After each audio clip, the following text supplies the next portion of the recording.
А готов ли сте в името на това да потърсите 160 гласа за нов Висш съдебен съвет, оттам за нов главен прокурор, да говорите и с ГЕРБ?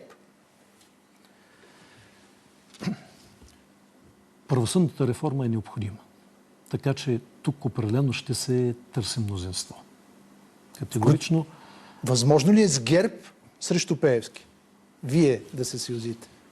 Това са вече редица хипотези, пак казвам, които ще зависят от тежестта на всеки един играч на тази политическа шахматна дъска.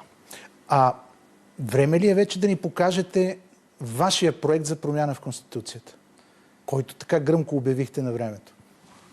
Това беше преди 5-6 години в една друга среда. И аз тогава не внесох този проект по една проста причина. Парламентите се сменяха един след друг през няколко месеца с много малък срок на годност. Как да внесеш в такъв парламент проект за Конституция, когато знаеш, че той е обречен и ще се занимава с всичко друго, но не и с такава Конституция. А сега? Сега имаме изключително важни задачи пред себе си. Те са неотложни. Това са задачи, касаещи сигурност, това са задачи, касаещи социална дейност и икономическо развитие. И точно сега не е момента да разпиляваме политическа и обществена енергия в един такъв проект.